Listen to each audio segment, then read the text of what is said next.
पश्चिम बंगाल के चुनाव हिंसा के लिए कुख्यात रहे हैं। पश्चिम बंगाल में चाहे निकाय चुनाव हो या विधानसभा चुनाव हो या कोई भी चुनाव, उसमें बड़े पैमाने पर हिंसा देखी जाती है। सीसीटीवी फुटेज भी सामने आते हैं। जब सीसीटीवी में इस तरह की भी फुटेज आए हैं कि जो फेक वोटिंग है वो भी की जा रही है। इस तरह के तमाम जो घटनाएं हैं उसके बावजूद जब केंद्र सरकार वहां केंद्रीय बल देने पर तैनात है, क्योंकि अब वहां पर निकाय चुनाव होने वाले हैं।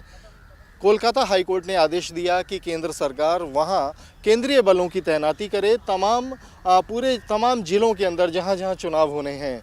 लेकिन इसके खिलाफ पश्चिम बंगाल सरकार और राज्य चुनाव आयोग पहुंचे सुप्रीम कोर्ट, और सुप्रीम कोर्ट में ये दलील दी कि पश्चिम बंगाल सरकार और राज्य चुनाव जो आयोग है वो सक्षम है चुनाव कराने में। तो जो हाई कोर्ट का जो आदेश है वो सही नहीं है, जिसमें केंद्रीय बलों को बंगाल में तैनात करने की अनुमति दी गई है। राज्य चुनाव आयोग और पश्चिम बंगाल सरकार को इस बात से क्या आपत्ति है कि जो पश्चिम बंगाल जो चुनावों में हिंसा के लिए कुख्यात रहा, वहाँ पे केंद्रीय बलों की तैनाती ना हो। इसकी सुनवाई आज सुप्रीम कोर्ट में हुई। घंटों दलीलें दी गईं, सभी पक्षों को सुना गया, जिसमें राज्य चुनाव आयोग का तो ये कहना था कि वो अपनी जो चुनाव कराने की कवायद है उसके लिए तैयार हैं। पश्चिम बंगाल सरकार का कहना था कि जो पश्चिम बंगाल पुलिस है वो सक्षम है राज्य में निष्पक्ष और शांतिपूर्ण तरीके से चुनाव कराने में। ये भी दलील दी गई पश्चिम बंगाल सरकार की ओर से कि अगर आवश्यकता पड़ी तो आसपास के 5 राज्यों से भी सुरक्षा बलों का इंतजाम किया जा सकता है। इस पर सुप्रीम कोर्ट ने सीधे सीधे सवाल उठाया कि जब केंद्रीय बल आपको एक जगह से मिल सकते हैं, यानी केंद्र सरकार एक जगह से ही आपको सुरक्षा बल मुहैया करवा सकती है, तो आपको इस बात से आपत्ति क्या है।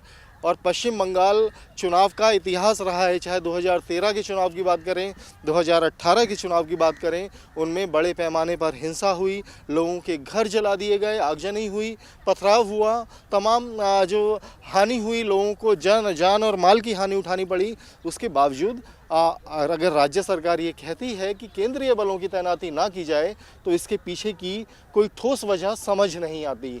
हालांकि राज्य सरकार कहती रही कि उन्हें केंद्रीय बलों की ज़रूरत ही नहीं है, जब उनके पास और उनके आसपास के राज्यों में पर्याप्त पुलिस बल है।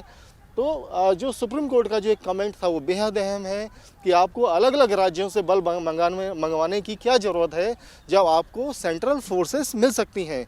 इसके बाद जब तमाम पक्षों को सुन लिया गया तो सुप्रीम कोर्ट ने सीधे तौर पर हाई कोर्ट के आदेश को सही ठहराया। हाई कोर्ट के आदेश के खिलाफ पश्चिम बंगाल सरकार और राज्य चुनाव आयोग सुप्रीम कोर्ट पहुंचे थे। जिस याचिका को दाखिल किया गया था उस याचिका को सिरे से खारिज कर दिया गया। वीडियो जर्नलिस्ट सिद्धार्थ के साथ अवनीश चौधरी, न्यूज़ नेशन दिल्ली।